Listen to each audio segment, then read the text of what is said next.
Indeed, it is time for a market update here on Rex Today, and we do that, of course, with Conrad Wilkshire from Property Brokers, the GM of Rural. Conrad, how are you today? Good, Dom. So I've just had a read of your latest rural market update, and the heading there is, why would we not back our hill country farmers to make the best long-term choices? It's all about the opportunities in front of farmers at the moment, and particularly when it comes to forestry, Conrad.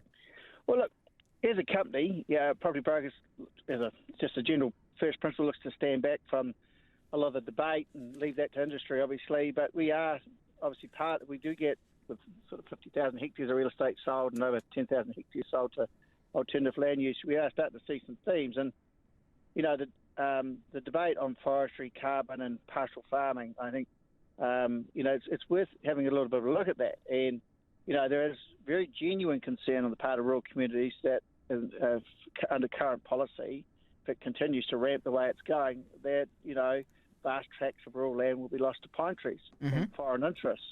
But there's, I think, quite a bit of misinformation, because actually foreign interests aren't actually buying carbon-only forests.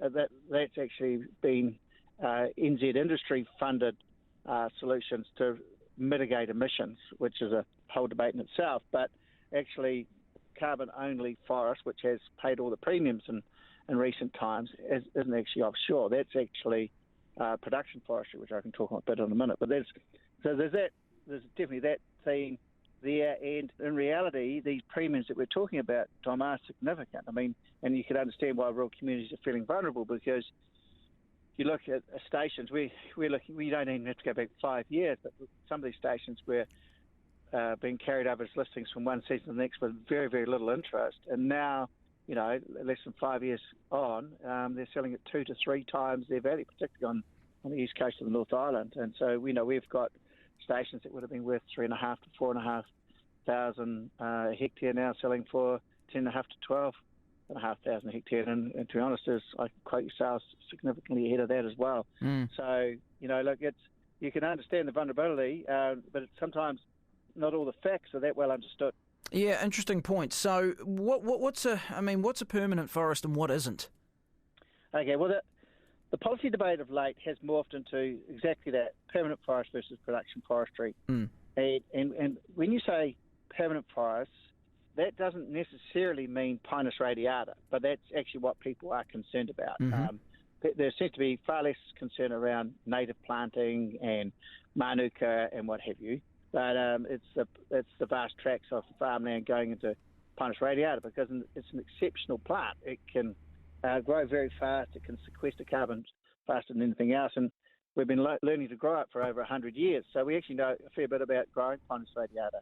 So the proposal currently under consideration is to exclude particularly Pinus radiata from the permanent forest solution, so that anything that's regarded as a permanent forest is exactly that. It's not looking to be harvested, and it's sort of set in perpetuity. But I think there's some real misgivings with that as a concept. And I think really what we'd be advocating for is that production forestry should be the focus.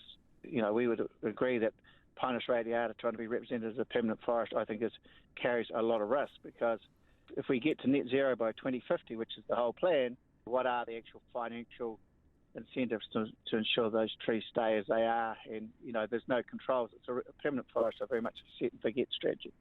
Whereas if you look at production forestry, production forestry's always had a big role within pastoral systems, and while there's been returns from production forestry for farmers have been mixed over the years, largely we probably got sold a bigger story in terms of returns in the early 90s and what actually eventuated.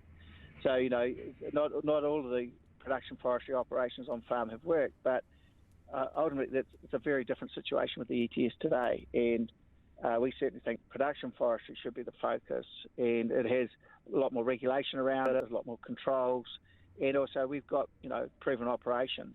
Admittedly, the great majority of production forestry in New Zealand is actually foreign owned. So, that's to us, looking at the decisions now then. So the expectation based on what Minister Nash has already indicated is that there would be a bit of a 180 on permanent forest and likely exclude exotics. If that was to come to pass, which everybody expects to happen, is that that has actually effectively stopped the carbon-only New Zealand interests, who are the emitters, buying the land. So we've seen it, even with the fact of the intent of what's going on out there, Dom, even though it hasn't become a policy change, the uncertainty that's created has stopped those premiums from carbon-only New Zealand emitters buying land to offset their emissions. That has definitely changed.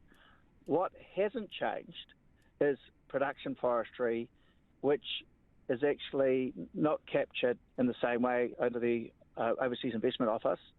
And so it doesn't take much of a Google search to go into LINZ and go Overseas Investment Office, and you can see all the decisions that are being made, and you have a look at them, and there's still vast tracts of rural land going into production forestry. But it's all typically, when you look at the decisions that are there, coming in under the foreign ownership schemes.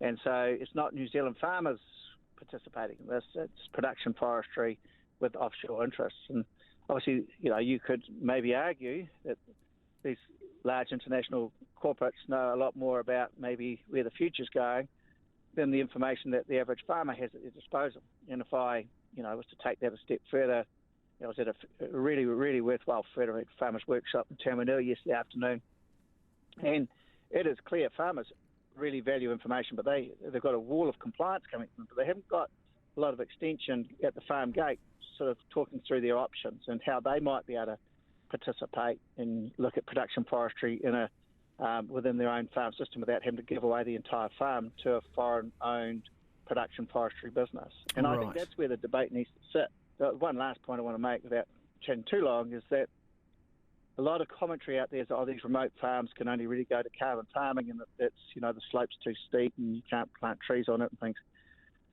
But when you have a bit of a look at those, under that LINZ data, and you have a look at those decisions and those Overseas Investment Office decisions in favour of foreign-owned production forestry businesses, and you have a look at the farms they're buying, and they all give the land use descriptions as part of the decision. And the great majority of it is land use class 6 and 7, which is the majority of New Zealand hill country, particularly in the North Island.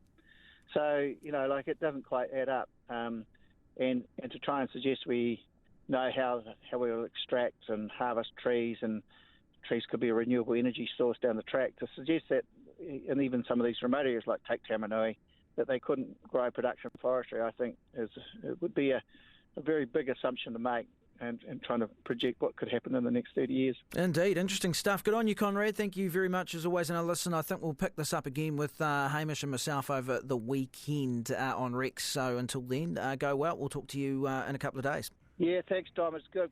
Market Up.